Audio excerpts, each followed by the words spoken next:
project ko sa paggawa ng display ng halaman. Tuturo ko po sa inyo yung kung paano gumawa ng bagong design. D.I.Y ulit po tayo ng display ng halaman. So, mga tapat na po siya, tinapat ko na, pero pakikita ko po sa inyo yung bukas niya.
Lagyan nyo ng sequel para matibay po yung ano niya.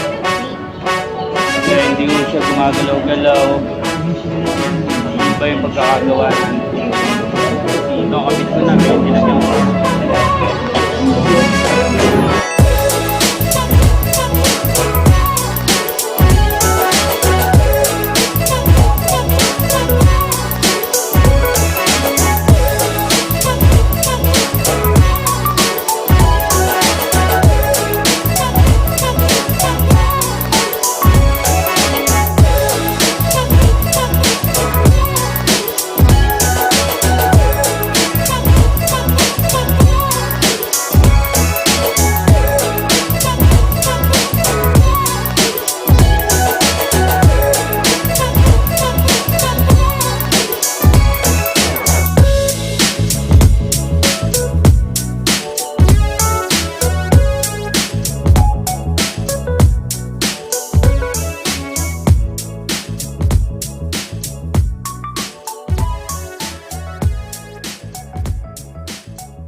Bagong design natin na medyo maliit.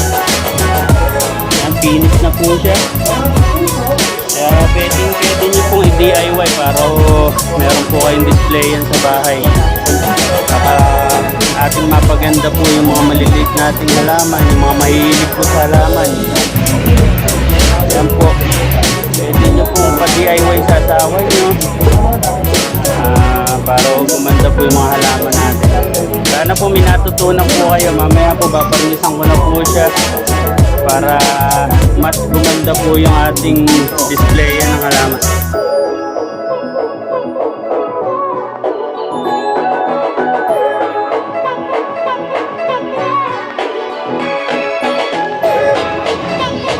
Ayan guys, kakabit ko na po siya sa kanyang paa para po tumayo na po.